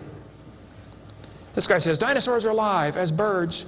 Well, kids, in case you don't know, there are a few differences between a dinosaur and a bird. You don't just put a few feathers on them and say, come on, man, give it a try. It won't hurt too bad. That's stupid, okay? Dinosaurs did not turn to birds, okay? Somewhere along the line, while his front legs are developing into wings, they're going to be half leg, half wing, which means he can't run and he can't fly yet. He's going to have a hard time, isn't he? No, dinosaurs did not turn into birds. That is stupid, okay? They say, we've got proof that they did. Archaeopteryx, which means ancient wing. That's supposed to be evidence for evolution. It's in just about every textbook I've seen dealing with this topic. Archaeopteryx is supposed to be evidence. Here's a 1999 textbook. Now, Archaeopteryx was proven to be a fraud in 1986. So this author is 13 years behind the time. Archaeopteryx means ancient wing. They're going to say, see, boys and girls, he's got claws on his wings. Yeah, so? 12 birds today have claws on their wings. The ostrich does, the Watson does, Turako does, ibis does. So what? It's kind of unusual, but 12 birds have it. They're going to say, well, he's got teeth in his beak. That proves he's got a reptilian feature. Well, now, wait a minute. Some reptiles have teeth, some don't. Some mammals have teeth, some don't. Some fish have teeth, some don't. Some of you have teeth, some don't. Okay? That doesn't prove a thing, all right? Alan Fiducia is considered one of the world's experts on birds. He believes in evolution. University of Chapel Hill, North Carolina, Chapel Hill.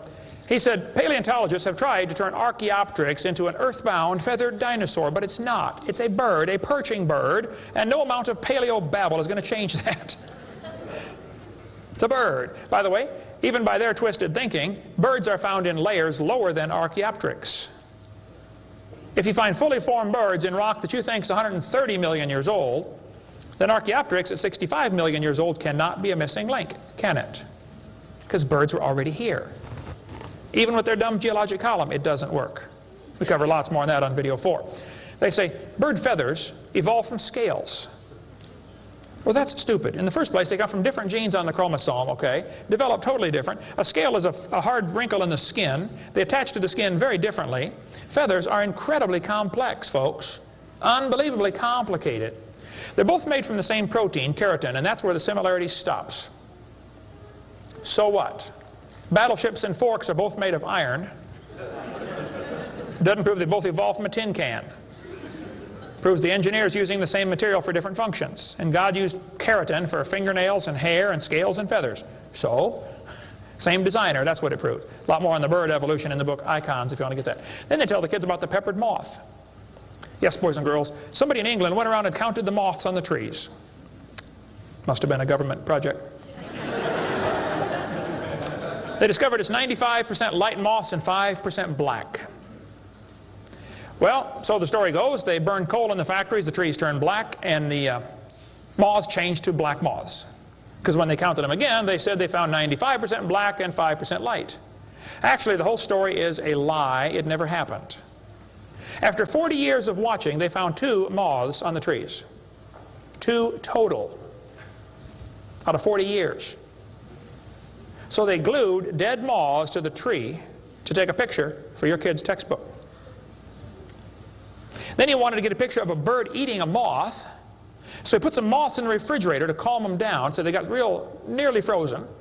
Then he put them on the tree, and they couldn't even hang onto the tree, so he warmed them up on the hood of his car. Put them out there on the tree, and the moth is staggering around trying to warm up, you know, and a bird ate one. He got a picture. Wow, proof of evolution. It's a lie. Didn't happen. Even if it were true, dark moths and light moths were there at the beginning, and dark moths and light moths were there at the end. The ratio of population might have shifted, but the story wasn't true. So, doesn't prove anything. That's stupid. That's not evidence for evolution.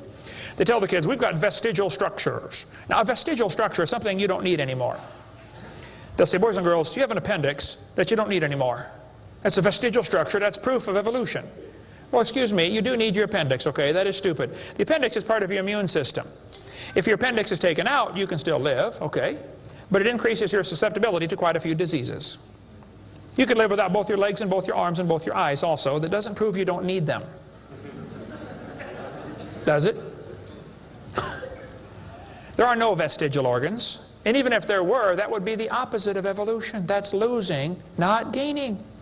This textbook says, boys and girls, whales, and many organisms here, like a whale, retain traces of their evolutionary history. For example, the whale retains pelvic and leg bones as useless vestiges. I'm sorry, that's not true. This one says, just imagine whales walking around. It's true. These little bones right there is what they're talking about. Just imagine him walking around. I can see it now, can't you? All you need is a good imagination and some LSD, and you'll be able to see that whale walking in real life. This textbook says, the whale's pelvis is evidence of its evolution from 4-legged land-dwelling mammals. Well, that is stupid, okay? Those bones in the whale's abdomen are essential to hold muscles that support the reproductive system. Without those bones and those special muscles, the whales cannot reproduce. This has nothing to do with walking on land. It has to do with getting more baby whales. So the author that wrote this is either ignorant of his whale anatomy and should not be writing a book about it, or he's a liar trying to push a theory off on our kids. Here, this one says, whales once lived on land. Whales were not always sea dwellers. Modern whales show skeletal evidence of previous existence on dry land. Buried deep in a whale's hip muscles are 2 small bones, all that is left of the whale's pelvis and hind legs. That's stupid. The male and female bones are very different on whales. Check your whale anatomy and tear that page out of your book. Has no business being in there. This textbook says, humans have a tailbone at the end of the spine that is of no apparent use. I was debating a guy in North Alabama. He was the president of the North Alabama Atheist Association or something like that. He got up and he said, folks, we've got evidence for evolution. Humans have a tailbone they no longer need. When it was my turn, I got up and I said, Mr. Patterson, I taught biology and anatomy. I happen to know there are 9 little muscles that attach to the tailbone, without which you cannot perform some very valuable functions. I will not tell you what they all are, but go read your Gray's Anatomy and you can figure it out. I said, however, Mr. Patterson, if you think the tailbone is vestigial, I, Kent Hovind, will pay right now to have yours removed. Bend over.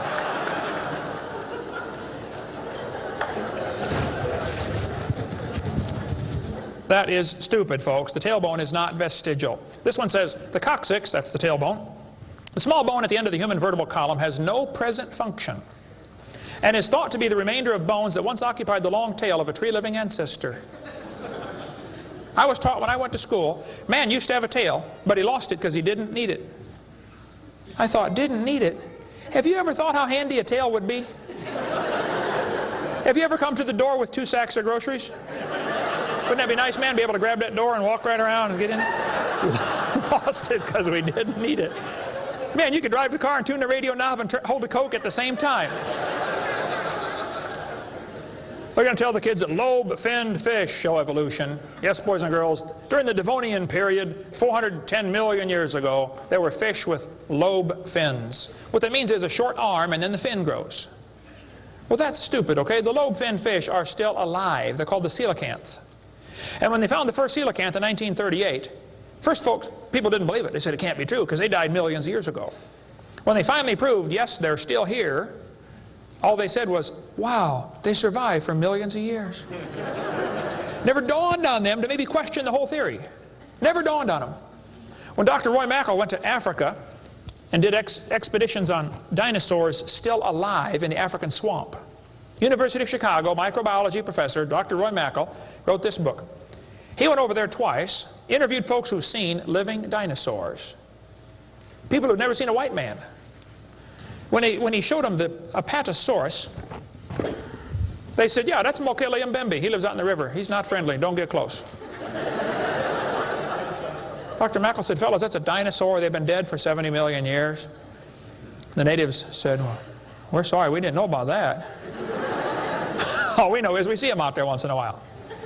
So Mackal gets back, writes this book, and says, folks, there are still some dinosaurs alive in Africa. Then he says, it's amazing. They survived for 70 million years. Never will cross his brain that maybe your basic theory is wrong. Hell, that thought will never enter his mind, I don't think. It ought to. Lobe-finned fish are still alive, folks. They tell them trilobites are good index fossils for rock that is 600 million years old. Well, that's stupid, okay? There's a human shoe print where a guy stepped on and squashed a trilobite. How could a human step on a trilobite? If they 500 million years ago.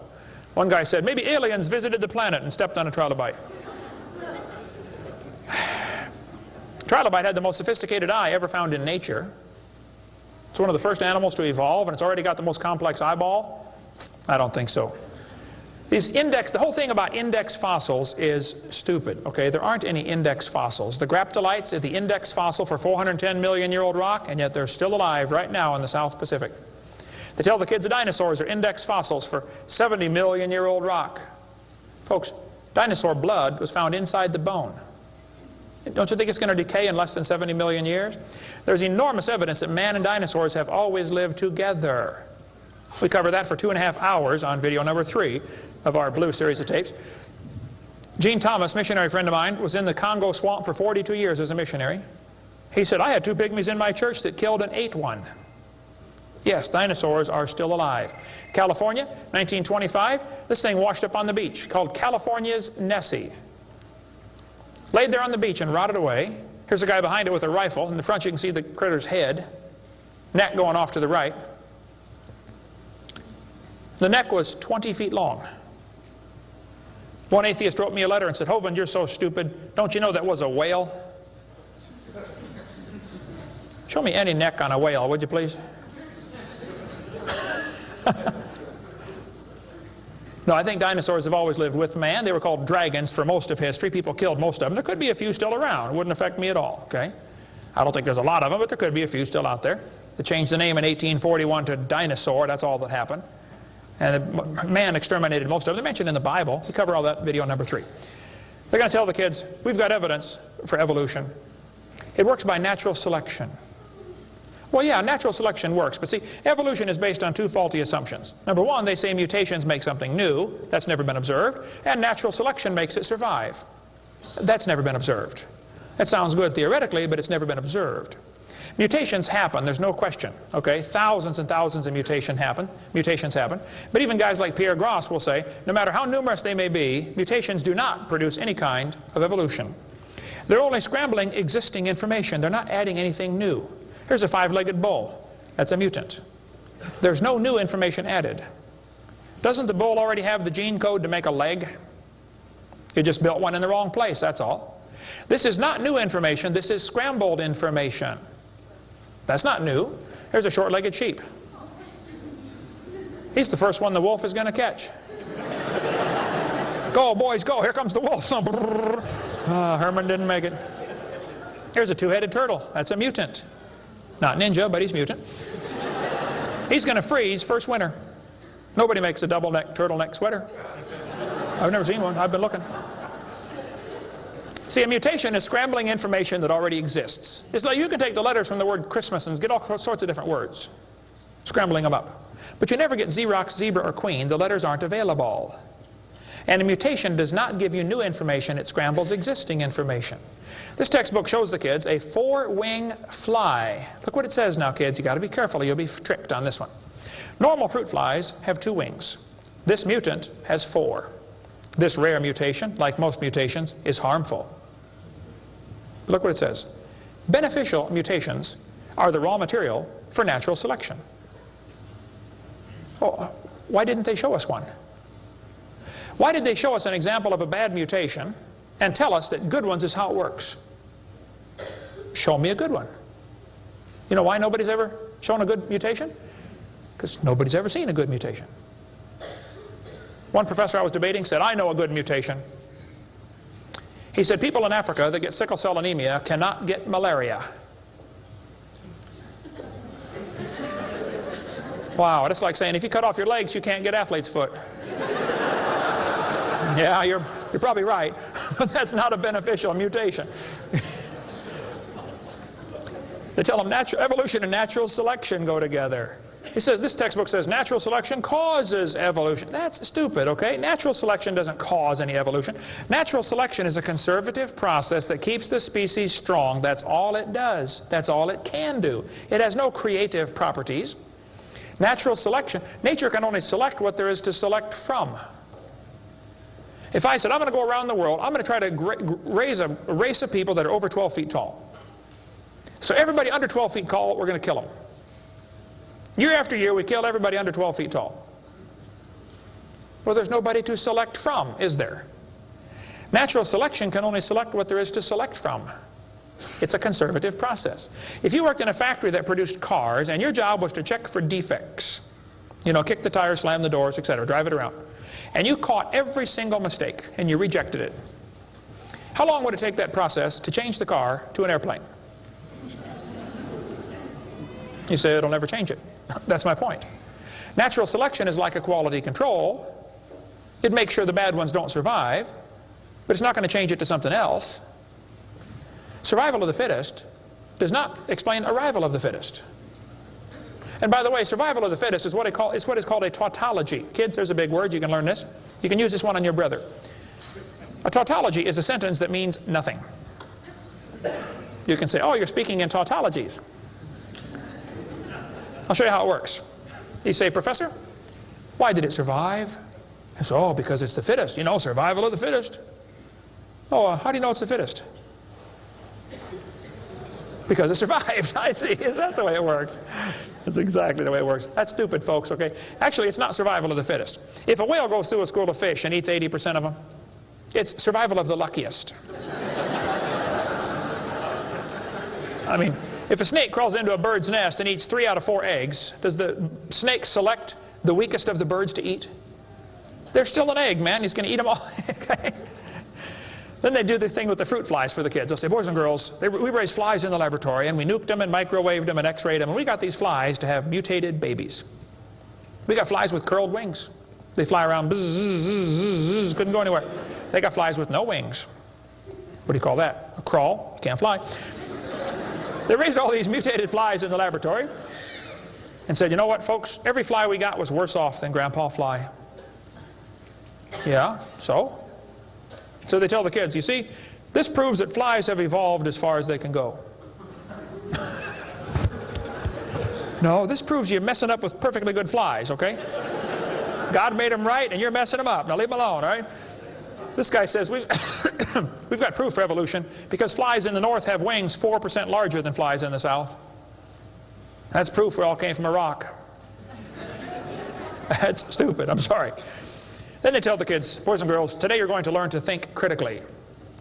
Watch this sentence here carefully. Some kid's doing this for homework tonight. Boys and girls, do you think humans are still evolving? Now what kind of question is that? That's one of those questions like, have you stopped beating your wife yet? Well, if I say yes, I'm admitting I did. If I say no, I'm still doing it. Wow. All right. Go back and look at the original question. Do you think humans are still evolving? Doesn't that question assume that evolution has happened? What if a kid doesn't believe in evolution? How's he supposed to do his homework tonight? That question does not teach him how to think critically. That teaches him what to think, not how to think. That's a Soviet-style indoctrination type question, and the textbooks are full of them. They're not learning how to think. And when the kid gets done with this course, he's going to think he knows how to think. But he doesn't. He knows how to be told what to think. Brainwashing at taxpayer expense.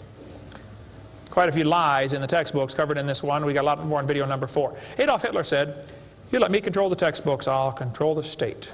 What is in these books anyway? There's a lot of good science in there, but there's some poison.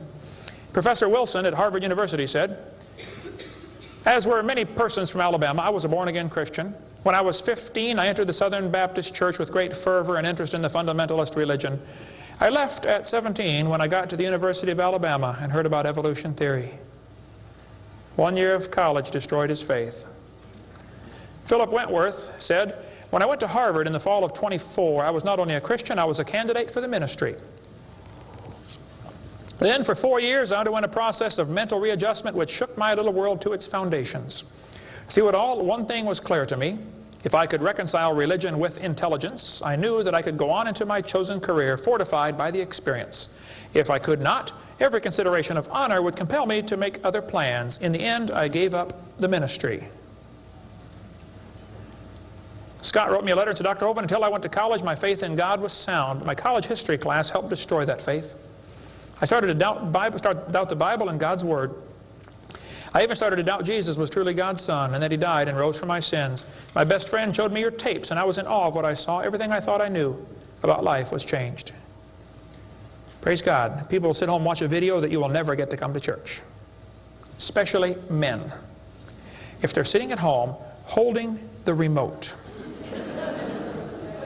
There's this feeling of power that surges through their body. How many know what I'm talking about? Now come on, be honest, okay? Right? That's why we purposely leave my videotapes uncopyrighted. Copy them and give them to your friends, man. Get them saved. All right? 75% of the kids from Christian homes that go to public schools are going to lose their faith after 1 year of college. 75%. Professor Bonar said, "Evolution is a fairy tale for grown-ups. The theory has helped nothing in the progress of science. It is useless." Malcolm Muggeridge said, "I am convinced the theory of evolution, especially the extent to which it's been applied, will be one of the great jokes in the history books of the future." It's a joke. And it would be a joke if it weren't for the tragic results. How many kids are taught this thing every day and believe it, and it destroys their faith? Adolf Hitler was a strong believer in evolution.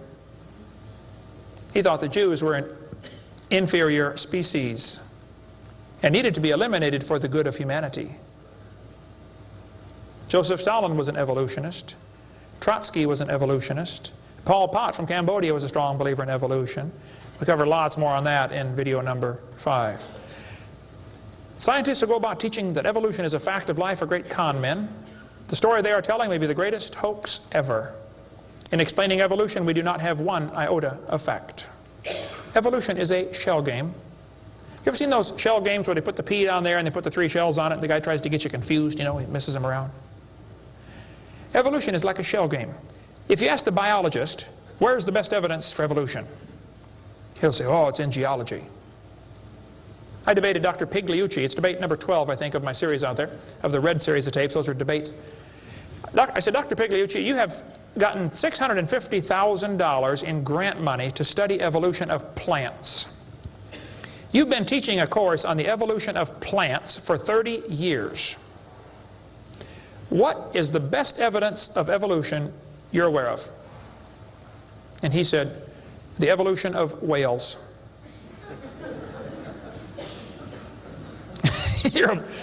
You're a botanist telling me the evolution of whales is your best evidence? It's always this way, folks. The geologist thinks the anthropologist has the evidence. The anthropologist says, oh no, we don't have it. The biologist has it. It's a shell game. The only problem is there's no P under any of them. Nobody has the evidence. It's a joke.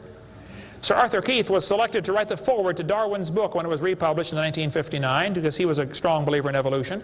Arthur Keith said, "Evolution is unproved and unprovable. We believe it because the only alternative is special creation. And that is unthinkable." I mean, you're not even allowed to think that maybe there's a creator? The only alternative. He's right, by the way. The Russian atheist astronomer came to America and spoke at one of the universities, and he started off his speech, he said, "Folks, either there is a God or there isn't." I thought, boy, this guy's brilliant. He nailed that point right on the head. I got to give him credit for that one. And then he said, "Both possibilities are frightening."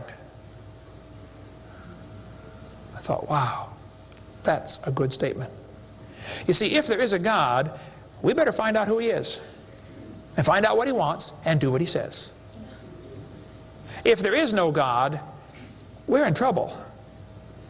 We're hurtling through space around the sun right now at 66,000 miles an hour, and nobody's in charge. That's a scary thought. It's real simple. The Bible says, in the beginning, God created the heaven and the earth. The Christian view of history is very simple. God made the world in 6 days just like He said He did. And that explains all the symbiosis relationships. How can certain animals and certain plants require each other? Which one evolved first? There are zillions of symbiosis relationships that can't be explained by evolution. The pre-flood world was very different. The people lived to be 900 years old. We cover that on video number 2, why they lived to be 900. You can check out my website and see them right there, drdino.com. During this time when people lived to be 900, reptiles grew to be huge. See, reptiles, even today, never stop growing. Reptiles grow all their life. So if a reptile lives to be 900 years old, he's going to get real big. Dinosaurs were big lizards that lived with Adam and Eve. And then Noah took dinosaurs on the ark. People say, dinosaurs on the ark, they're kind of big, aren't they? Well, the big ones were big, but the little ones were little. And Noah was 600 years old when he built that boat. I bet he was smart enough to figure out, you don't have to bring the biggest ones you can find. Bring 2 babies. Just be sure to get a pink one and a blue one. That'll be important later. After the flood was over, people killed most of the dragons, as they were called. That's why there's legends of dragons all through history. Plus the climate killed a lot of them. People don't live to be 900 anymore. We cover all that on video number 2. And there might be a few still around. Christians don't need to worry about dinosaurs. They're part of the normal creation. They're mentioned in the Bible. It's all there, folks. We just got to get a good biblical view of history. God created this world. See, it's real simple. Let's summarize here. God made the world. It didn't evolve. Evolution is stupid. There are hundreds of more reasons we can give. We're going to run out of time, though. But if God made the world, He owns it. That means He makes the rules, like the 10 Commandments. We are guilty of breaking His rules. I'll show you. Rule number 9, commandment number 9, thou shalt not bear false witness. That means don't lie. How many of you have ever lied before? Come on, you don't do another one. Put your hand up. Don't give me that pious look. Come on. Number 8, don't steal. How many ever stole something? You already told me you're a liar. Now come on. You don't have to read very far to realize we're guilty, which means we're going to be punished. Or find a substitute. See, I can't substitute for your sins because I got a whole bunch of my own. But Jesus Christ is not only willing, He's able. He wants to take your place. He wants to pay for your sins. It's real simple. February 9th, 1969, my friend said, Kent, you're a sinner. I said, well, you can say that again. He said, you deserve to go to hell. But Jesus died for you.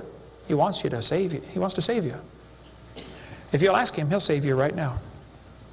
And I bowed my head and said, Lord, I'm a sinner and I deserve to go to hell, but would you please forgive me and save me? And I've got God's promise I'm going to heaven. Hey, if you died today, where would you go? You ought to think about it because you will be dead for a long time. Doesn't matter how long you live, you're going to be dead longer than that. You know George Washington died 200 years ago, and he's still dead. How much longer does he have to go? He's going to be dead for a long time. All you get in this life is a little bitty dash between two dates. Just a little and it's gone. What are you going to do with your dash? Let me give a suggestion to you. Give the whole thing to Jesus. Say, Lord, you may have it, the whole thing. One time a little boy saw Jesus preach, and he had a little sack lunch, 5 biscuits and 2 fish sticks. He said, here, Jesus, you can have the whole thing. Jesus said, thank you, son. Everybody sit down, please. 5,000 men, plus women, plus children. We can assume probably 20,000 people.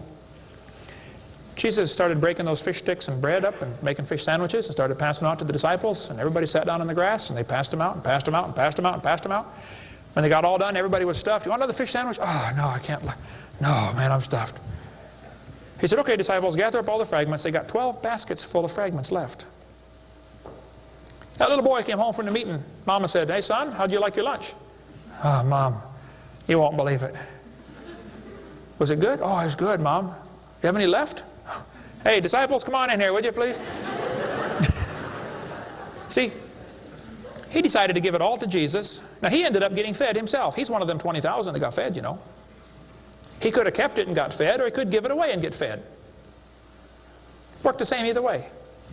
If you could learn to give your life away to Jesus, you will get a wonderful life. Plus, it'll bless lots of others.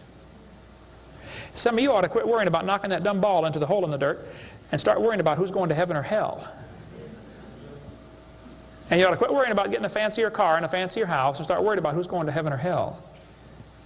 Maybe God gave you that good job so you can give some money to missionaries, not so you can build a bigger, fancier house. You know what we need in this country? We need a Christian Barney.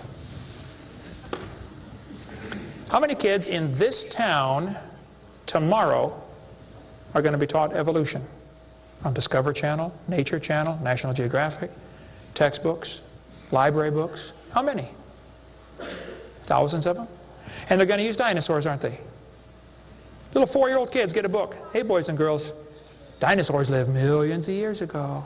Isn't that what they say? Why don't one of you get yourself a purple costume? Get all the neighborhood kids together. Hey, boys and girls. We're going to sing now. God loves you, God loves me. He wants you in His family. If you'll ask Him now, He'll come into your heart, and of His family you'll be part. Shouldn't they learn that instead? Folks, somebody's got to reach these young kids. You ought to get some videos or something. My material's not copyrighted. You can use mine any way you want. Hey, what on earth are you doing, for heaven's sake? What are you doing for the Lord? I saw this tombstone the other day at a cemetery. Wayne Strickland, atheist. Hasn't died yet. He said, I'm a busy man, don't have time for this. I'm sorry, Wayne. You're going to have lots of time here coming up soon. Claims to be an atheist. Interesting. The Bible says the fool has said in his heart there is no God. Did you know God doesn't believe in atheists? Think about that one. Where would you go if you died? Now, if you're not sure you're going to heaven, you ought to give your heart to the Lord and get saved. If you are saved, you ought to find something to do for the Lord. If you want to get any of my video materials, they're not copyrighted. You can get a 15-hour seminar on creation, which lots of material on stuff, creation, evolution, dinosaurs. Get some of the debates or the red tapes or the miscellaneous topical series. We want to strengthen your faith in the Word of God. If you're here tonight and you're not saved, if you're watching this video and you're not saved, give me a call. I'll be glad to help you meet the Lord. Our website is drdino.com. Phone number in Pensacola, Florida, 850-479-DINO. We like dinosaurs around there. If you come through Pensacola, stop and visit Dinosaur Adventureland.